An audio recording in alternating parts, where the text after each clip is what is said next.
የተወደዳችሁ የኤርትራ ሳተላይት ቴሌቪዥን ተከታታዮች እንደምን አላችሁ? የአማርኛ ቋንቋ ዜናችን ተጀምሯል። አርዕስተ ዜናዎችን እናስቀድም። የኤርትራ ሕዝብ መብቱን ለማስከበርና ፍትህ ለማግኘት ትግሉን ማጠናከር እንዳለበት ተገለጸ። ወደ ኬንያ የሚሻገሩ ኤርትራውያን ስደተኞች ቁጥራቸው እየጨመረ መሆኑን ተነገረ።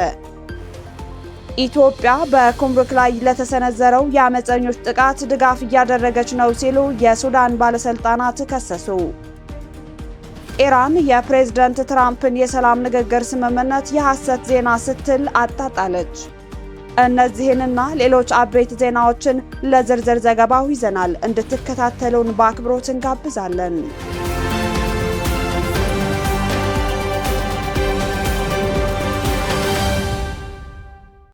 የኤርትራ ሕዝብ መብቱን ለማስከበር ፍትህ ለማግኘት ትግሉን ማጠናከር እንዳለበት ተገለጸ።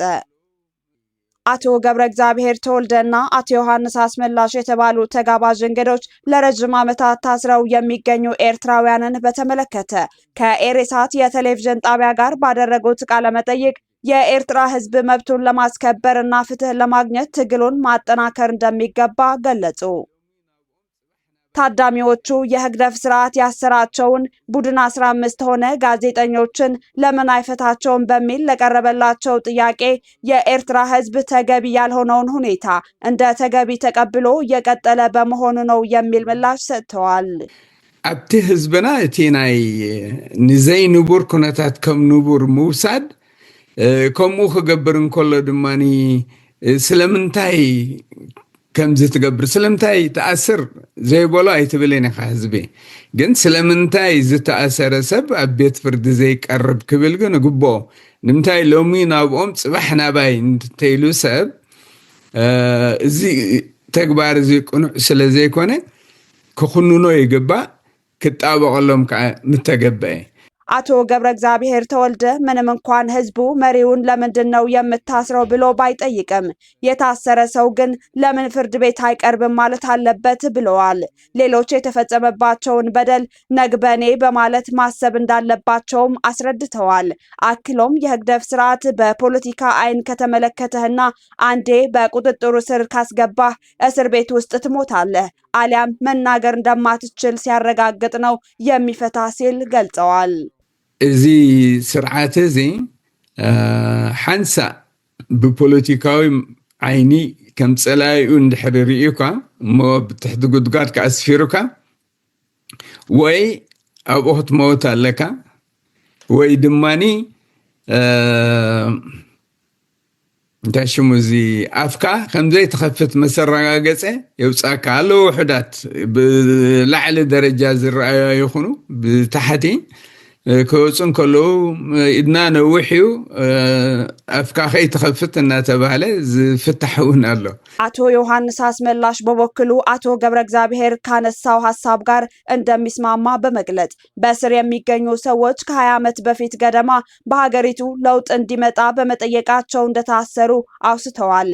ካሁን በፊት ለእስር የዳረጋቸውን ጥያቄ ስርዓቱ አሁንም ተቀብሎ ማሻሻል ስላልቻለ እድሜያቸውን በእስር እያሳለፉ እንደሚገኙና አንዳንዶቹ ህይወታቸውን እያለፈ እንደሆነ ገልጸዋል። በተመሳሳይ ሌሎችም እንደታሰሩና ደበዛቸው መጥፋቱንም ጠቅሰዋል። ይህ ደግሞ በአገሪቱ የህግ የበላይነት እንደሌለ ማሳያ ነው ሲል አስረድተዋል። ሁለቱም አስተያየት ሰጪዎች በመጨረሻ ባስተላለፉት መልእክት የኤርትራ ህዝብ መብቱን ለማስከበርና ፍትህ ለማግኘት ህገ መንግስታዊ አስተዳደር ሊኖረው እንደሚገባና በስልጣን ላይ የሚገኘውን አምባገነናዊ ስርዓት በመቃወም የሚያደርገውን ትግል ማጠናከር እንዳለበት አሳስበዋል።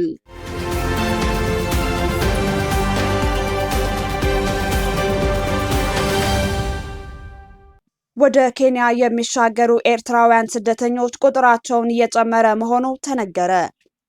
በኢትዮ ኬንያ የኤርትራውያን አዲስ የፍልሰት መስመር ከቅርብ ዓመታት ወዲህ የደቡብ ኢትዮጵያ ክልልን በመጠቀም በቱርካና ግዛት በኩል ወደ ኬንያ የሚሻገሩ ኤርትራውያን ፍልሰተኞች ቁጥር እየጨመረ ይገኛል። ባለፈው 2004 እስከ 2025 ብቻ ወደ 1000 የሚጠጉ ኤርትራውያን በዚህ መስመር ለመውጣት ሲሞክሩ በጸጥታ ኃይሎች መያዛቸውን ከደቡብ ኢትዮጵያ ክልል ፖሊስ ኮሚሽን የተገኘው መረጃ ያመላክታል። በኢትዮጵያ ያለውን ፖለቲካዊ አለመረጋጋት ተከትሎ የጸጥታና ደህንነት አደጋ የተጋረጠባቸው ኤርትራውያን ስደተኞች ቁጥራቸውን ከጊዜ ወደ ጊዜ እየጨመረ መምጣቱ ዘገባዎች ያመላክታሉ። ኤርትራውያን በኢትዮጵያ መንግስት የሚደርስባቸውን እንግልትና መከራ መቋቋም ተስኗቸው እንዳለም የተለያዩ ኤርትራውያን የሚሰጡት አስተያየት ያስረዳል።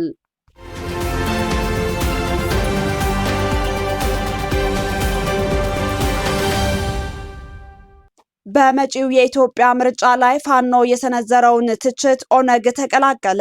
ምርጫውን ባዶ ስነ ስርዓት ሲልም ተችቶታል። የአማራ ፋኖ ብሔራዊ ንቅናቄ በምርጫ ተሳትፎ ላይ ማስጠንቀቂያ ከሰጠ ከአንድ ሳምንታት በኋላ የኦሮሞ ነጻነት ግንባር የኦሮሞ ነጻነት ሰራዊት መጪውን ሀገራዊ ምርጫ ተአማኒነት የሌለው ሲል ውድቅ አድርጎታል። ቡድኑ የአገሪቱ አብዛኛው ክፍል ትርጉም ያለው ምርጫ ለማካሄድ ከማይቻልበት ደረጃ ላይ ነው ሲልም ገልጸዋል። ቡድኑ መጋቢት 23 ቀን 2026 ባወጣው መግለጫ ምርጫው ለውጭ ዓለም ፍጆታ ተብሎ የሚዘጋጅ ትዕይንት ሆኗል ያለ ሲሆን ከሀገሪቱ 70% በላይ የሚሆኑ አካባቢ ተአማኒነት ላለው ድምፅ አሰጣጥ ምቹ እንዳልሆኑ ገልጸዋል። መግለጫው ዋና ዋና ተቃዋሚ ፓርቲዎች ወይ ራሳቸውን አግልለዋል ወይ ደግሞ ከምዝገባ ላለመሰረዝ ወይም በሂደቱ ላይ አለ ያለውን ጉድለት ለማጋለጥ ብቻ እየተሳተፉ ይገኛሉ ብለዋል። በሂደቱ ውስጥ የቀሩት ፓርቲዎች በሙሉ በመንግስት የተፈጠሩ ወይም ከመንግስት ጋር የተቆራኙ ናቸው ሲልም አክለዋል። ቡድኑ ሊደረጉ ስለሚችሉ ህገ መንግስታዊ ማሻሻያዎች ስጋቱን የገለጸ ሲሆን ይህም ወልቃይትን ጨምሮ በኦሮሚያና በአማራ ክልሎች ውስጥ ለፖለቲካ ፍላጎት ሲባል አዳዲስ ክልሎችን ለመፍጠር ሊያገለግል ይችላል ብለዋል።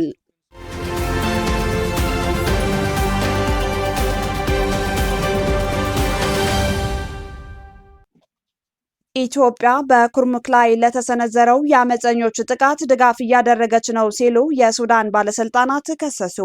የሱዳን ባለስልጣናት ኢትዮጵያ የፈጥኖ ደራሽ ኃይሎችና የሱዳን ህዝብ ነጻ አውጪ ንቅናቄ ጥምር ኃይሎች በስትራቴጂካዊቷ የድንበር ከተማ ኩርሙክ ላይ ለሰነዘሩት አዲስ ጥቃት ድጋፍ አድርጋለች ሲሉ መክሰሳቸውን ሱዳን ትሪቡን ዘገበ። የዜና ምንጩ እንደጠቀሰው ኢትዮጵያ ከሁለቱ አማጺ ቡድኖች ጋር ትስስር ያላቸው ታጣቂዎች በግዛቷ በኩል እንዲንቀሳቀሱ በመፍቀድ ጥቃቱን ደግፋለች ሲሉ የሱዳን መንግስት ባለስልጣናት ገልጸዋል።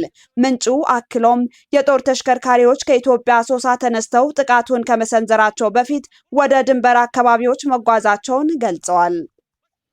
በኩርሙክ ዙሪያ ውጊያውን ተጠናክሮ የቀጠለ ሲሆን በበርካታ ግንባሮች ግጭቶች እየተካሄዱ መሆኑን ተዘግበዋል።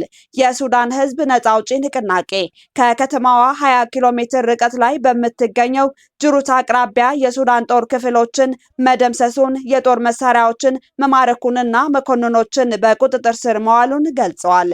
ሌሎች ቀሪ ወታደሮች ወደ ኤድ ዳማዚን ማፈግፈጋቸውም ተናግረዋል።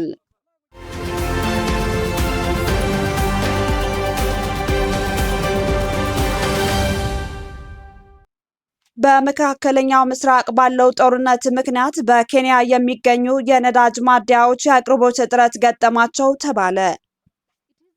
በኢራን ጦርነት ምክንያት በመቶዎች የሚቆጠሩ ነዳጅ አከፋፋዮች የአቅርቦት እጥረት እየገጠማቸው መሆኑን የኬንያ የግል ነዳጅ ቸርቻሪዎች ማህበር ኃላፊ ለሮይተርስ ገለጹ። በዓለም አቀፍ ደረጃ የነዳጅ ዋጋ ቢንርም ተቆጣጣሪው አካል በሀገር ውስጥ ያለውን ዋጋ ባለበት እንዲቀጥል ማድረጉን ተከትሎ 20 በመቶ የሚሆኑ ማደያዎች ላይ ተጽዕኖ ማሳረፉን ተነግረዋል። የኬንያ የነዳጅ ማደያዎች ማህበር ዋና ስራ አስኪያጅ ማርቲን ቾምባ እንደገለጹት በሚቀጥለው ወር የነዳጅ ዋጋ ሊጨምር ይችላል በሚል ስጋት ነዳጅ አከፋፋዮች ምርቱን ደብቀው ማከማቸት ሊጀምሩ ይችላሉ። በመካከለኛው ምስራቅ የተቀሰቀሰው ጦርነት የዓለም 1/5 የነዳጅና የተፈጥሮ ጋዝ አቅርቦት የሚያልፍበትን የሆርሙዝ ሰርጥን የትራንስፖርት እንቅስቃሴ በማስተጓገሉ የአፍሪካ ሀገራት ለአቅርቦት መቋረጥና ለከፍተኛ የዋጋ ጭማሪ ይበልጥ ተጋላጭ ከሆኑት መካከል ናቸው። ኬንያ ሙሉ የነዳጅ ፍላጎቷን የምታገኘው ከመካከለኛው ምስራቅ ሀገራት ጋር በምታደርገው የመንግስት ለመንግስት ስምምነት አማካኝነት ከገልፍ ሀገራት የነዳጅ አምራቾች ነው። የአቅርቦት እጥረት ገጥሞናል ያሉት ቾምባ ማህበራቸው 68 በመቶ የሚሆነውን የአገሪቱን የነዳጅ ገበያ የሚሸፍኑ የግል ቸርቻሪዎችንና ትራንስፖርተሮችን እንደሚወክል ገልጸዋል። እስካሁን ካሉት 3100 ገደማ ቸርቻሪዎች ውስጥ 20 በመቶ የሚሆኑት ተጎድተዋል። በመካከለኛው ምስራቅ ያለው ውጥረት የሚቀጥል ከሆነ በሚቀጥሉት 2 ሳምንታት ውስጥ በአብዛኞቹ ማደያዎች ነዳጅ በማጣት ሙሉ ቀውስ ውስጥ እንገባለን ሲሉ አስጠንቅቀዋል።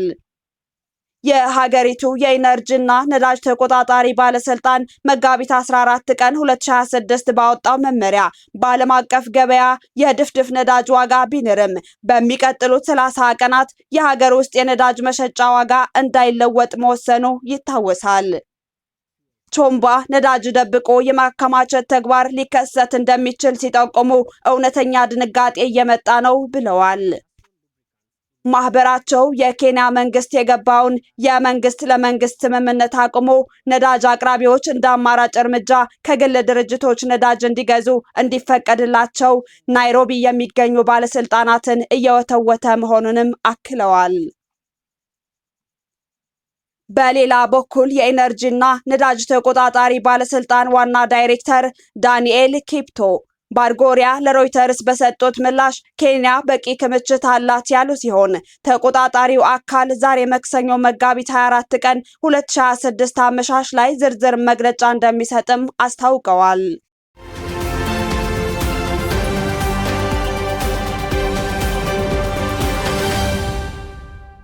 በመጨረሻም ኢራን የፕሬዝዳንት ትራምፕን የሰላም ንግግር ስምምነት የሐሰት ዜና ስትል አጣጣለች። ሰኞ መጋቢት 23 ቀን 2026 የአሜሪካ ፕሬዝዳንት ዶናልድ ትራምፕ ጦርነቱን ለማቆም በጣም ጥሩና ውጤታማ ውይይቶች ተካሂደዋል ካሉ ከጥቂት ሰዓታት በኋላ ከፍተኛ የኢራን ባለስልጣናት ከአሜሪካ ጋር ምንም አይነት ድርድር አለማድረጋቸውን ገለጹ። የኢራን ፓርላማ አፈ ጉባኤ መሐመድ ባገር ጋሊባፍ በማህበራዊ ትስስር ገጻቸው ባሰፈሩት ጽሑፍ ከአሜሪካ ጋር የተደረገ ምንም አይነት ድርድር የለም ብለዋል።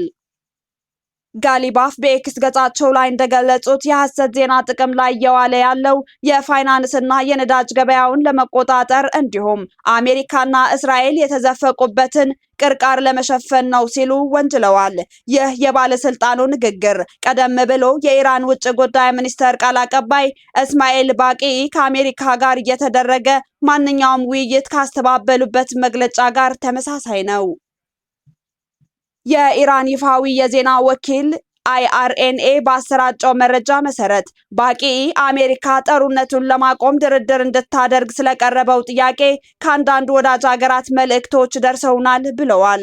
እነዚህ ማስተባበያዎች የተሰሙት በአሜሪካ እስራኤልና በኢራን መካከል የሚካሄደው ጦርነት 4ኛ ሳምንቱን በያዘበት ወቅት ሲሆን የእስራኤል ጦር ሰኞ ዕለት በኢራን መዲና ቴሄራን ላይ አዲስ የጥቃት ማዕበል መክፈቱን አስታውቋል።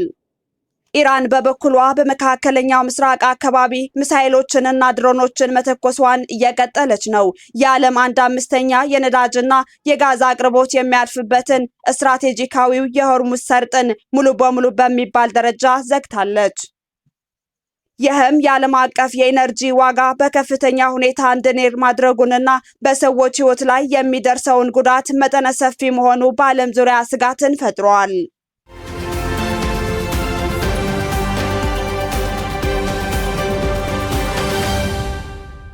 አጫጭር ዜናዎች። በትግራይ ክልል ዛሬ በትልልቅ ከተሞችና አንዳንድ ቦታዎች ሰላማዊ ሰልፍ ተካሄደ። በትግራይ ክልል የኢትዮጵያ መንግስት የሰራተኞች ደሞዝ በመከልከል ነዳጅ መገደብና ጥሬ ገንዘብ በመከልከሉ በትልቅ ችግርና ቀውስ እንደሚገኝ ይታወቃል።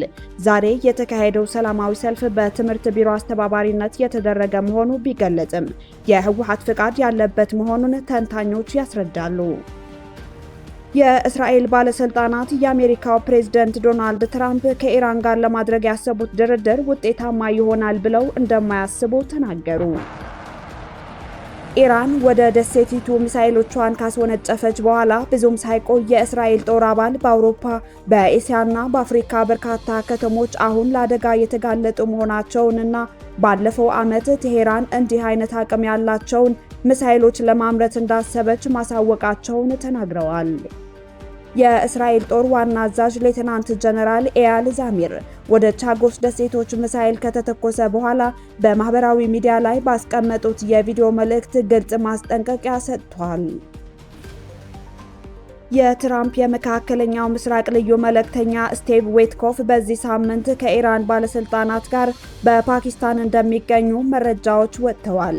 ፓኪስታን ጥያቄ ከቀረበላት ውይይቶችን ለማስተናገድ ደስተኛ መሆኗን ገልጻለች። የኮሎምቢያ የጦር አውሮፕላን በሀገሪቱ ደቡባዊ ክፍል በረራ ማድረግ በጀመረ በተወሰነ ደቂቃ ውስጥ ባጋጠመው አደጋ ተከስክሶ ቢያንስ 66 ሰዎች መሞታቸውን ባለስልጣናት አረጋግጠዋል። በአደጋው ከሟቾቹ በተጨማሪ በርካቶች መቁሰላቸውን ተናግረዋል። የተወደዳችሁ የኢሬሳት ተመልካቾች እስካሁን ስትከታተሉት የነበረው የመጋቢት 24 2026 የአማርኛ ዜና ጥንቅራችንን ነበር። የዛሬን በዚያ አብቅተናል። አብራችሁን ስለቆያችሁ እጅግ እናመሰግናለን። ጤና ይስጥልን።